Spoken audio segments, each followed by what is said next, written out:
John, how are you doing today, man? I'm doing great, guys. It's awesome to be with you. Love the finals talk on the previous segment. Selfishly, I hope we get a Game 7, because who wouldn't want a Game 7? I like Oklahoma City tonight myself, but it's fun to be with you guys. And yes, the draft is 6 days away. There is no offseason. Close. Basketball has no offseason. And this draft, to me, is going to be the juiciest in terms of storylines and buzz, I believe, in several years. I think we're in for a really fun night. Okay, yeah, you said it. You know, I want to wish you a happy Juneteenth as you're rocking with us on here. How funny is it that we are Bill Russell amount of days away from the NBA draft on Juneteenth? It just feels right, you know what I mean, sitting here in Boston.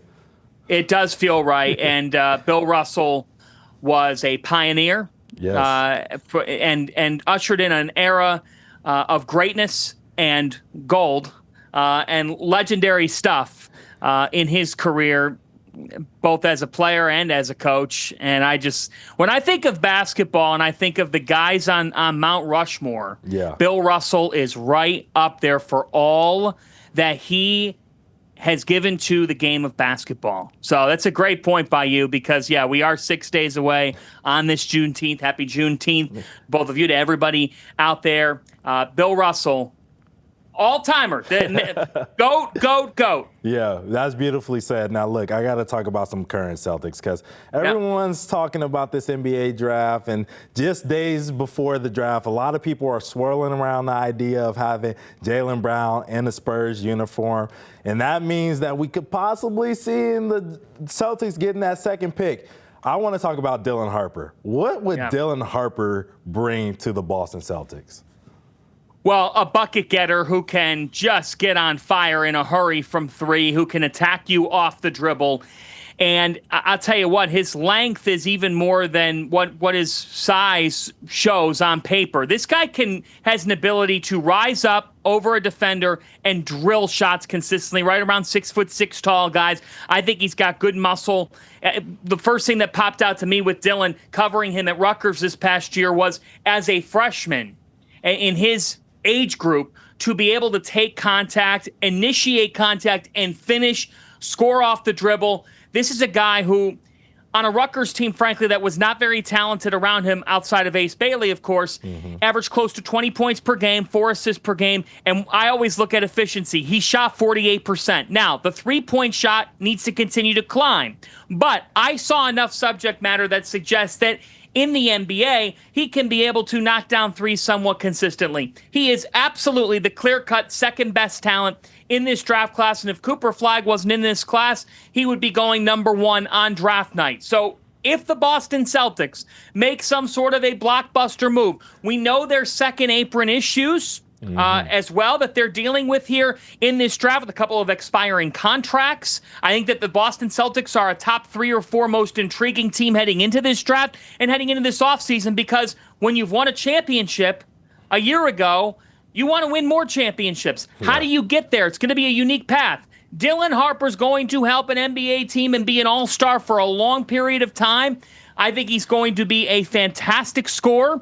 Defensively, does he need some work?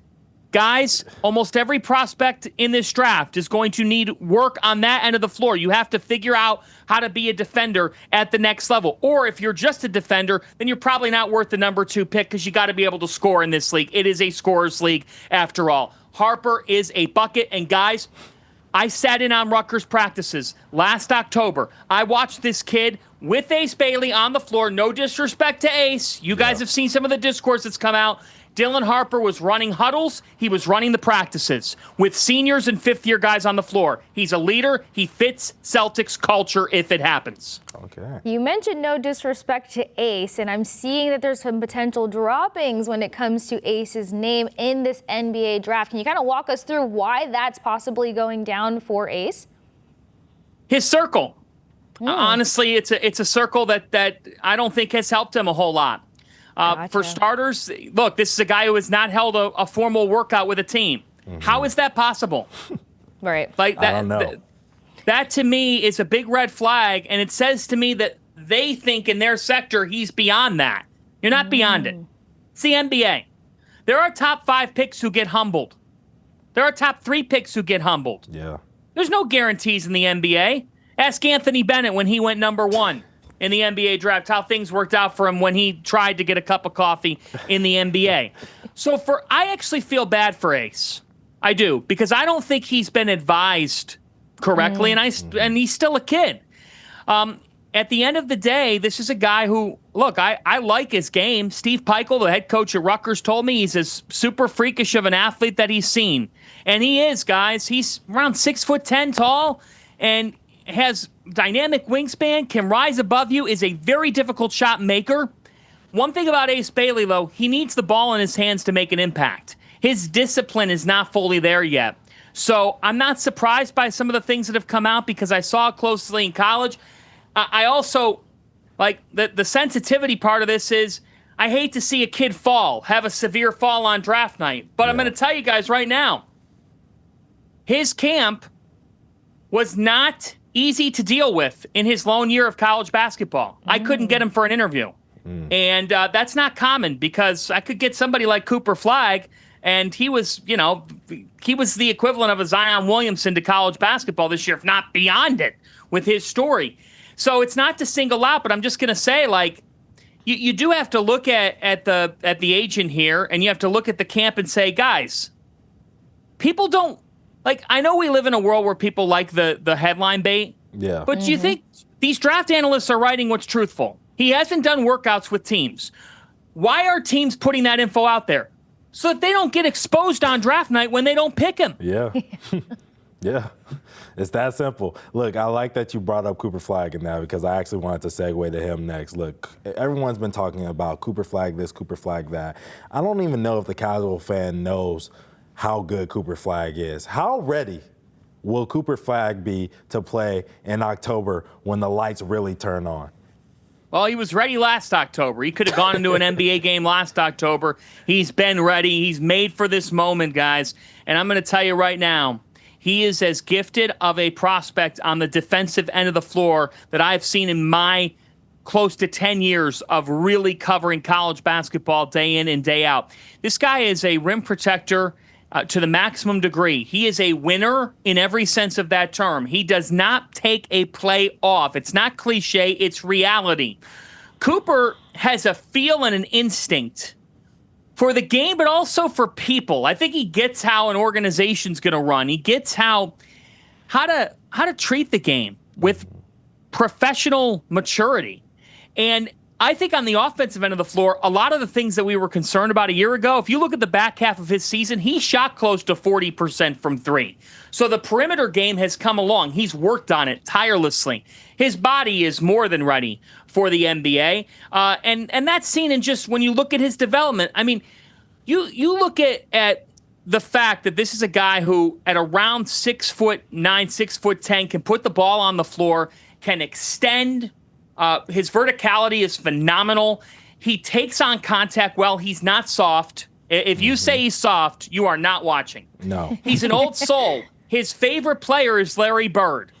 I mean, Celtics fans, if you could take him, I know you would on draft night because this kid he's a match made in heaven for Boston. And he's a match made in heaven. I think he's a great story. He's from small town Maine. He, was found in a gym at 8 years of age, joined an AAU team. He would eat Pizza Hut and ride in the back of his mom's car 2 hours to go to practice at 10, 11, 12, 13 years of age. And he just grinded. Mm-hmm. He grinded and worked hard. He outworked everybody. And he showed up at Peach Jam, the premier grassroots recruiting event, a couple of years ago with a team out of Maine. No team in the AAU circuit has ever appeared in Peach Jam out of the state of Maine. And he's the reason why. This is a guy who is just different. And I'll give you guys the story that I will tell everybody throughout next week, but I'm telling it here on Hold My Banner. I was doing his games at Peach Jam on NBA TV. I sat down to do his first game. I had never watched him play. And a couple of people walked in, and LeBron James was coaching his son Bryce at Peach Jam. So a bunch of people were there.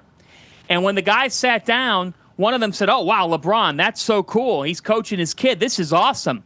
And the two guys turned to him and said, "Look, that's nice and all, but we're here to watch Cooper Flagg play." Wow. Wow. Thank you for dropping that story here on Hold My Banner, because I think it continues to put into context just how special Cooper Flagg is. And considering the contrast of what we just talked about with Ace Bailey, not to compare the two, but you see a different humility and hunger in the guy that you just mentioned. And look, that New England DNA, I am learning, is a very special DNA. But to kind of add to this, because you teased Boston fans a little bit, Cooper Flagg would be the perfect fit, and we have screamed, how do we get him by any means possible? But I think when we come down to reality just a smidge, the more realistic conversation is the fact that the Boston Celtics are potentially trying to shop their trade-up options. Number 2 might be a little too steep, so unfortunately for Ante and how he wants to bargain, we might not be going there, but there's talks of them potentially jumping up to get a point guard. Are there any point guards in this draft that jump off the page to you that could be a fit and make sense for the Boston Celtics? Well, that's an interesting question, because there are a couple, but the question's going to be at what price, at what cost, because of Boston's second apron situation. So I'll start by saying, watch out for Yegor Demin out of BYU. I don't know if he would ever fall a little bit, but he is a 6'9" guard who has terrific size and skill. He's a really dynamic passer. He's out of Brigham Young, as I said, and I think he's a very versatile player with a lot of upside. One-and-done guy that's intriguing. Kasparis Shakouchonis out of Illinois, another one-and-done guy. That is a theme to this draft, everybody. We could see 13 of 14, 12 of 14 of the first lottery picks be one-and-done freshmen. So look out for Kasparis Shakouchonis, another guard who I think can score. Has a European background, has this ability to glide in the lane, make things happen for his teammates. Keep an eye on him. Look, a scoring guard who's become a really dynamic player is Nick Clifford out of Colorado State. From 5 points per game a couple of years ago to getting a green room invite. He just got that green room invite today. He is somebody that I have my eyes on, and not as much of a point guard, but you do wonder, championship DNA, where Boston sits, and they might not have to trade up that much, but Walter Clayton out of Florida won a national championship, was the best player on the floor in the NCAA tournament. He is an absolute bucket getter. The point guards in this class are aligned very early in this class, so I give you a couple of realistic options that could fall in between, I'm going to say 10 and 25 in this draft, so if Boston were to trade up, that's what they would be trading up for. Are they going to be able to get a Jeremiah Fears out of Oklahoma? Are they going to be able to get a Trey Johnson, who's a primary ball handler and a bucket getter out of Texas, who's lengthy and has a ton of upside? I don't think they're going to be able to get those types of players, because I think we're going to see the Utah Jazz at 5, the Washington Wizards at 6, potentially take those guys, if not the Pelicans at 7. So for me, it's Yegor Demin, it's Kasparis Shakouchonis, maybe Nick Clifford, that are a couple of those guard options that Boston could zone in on.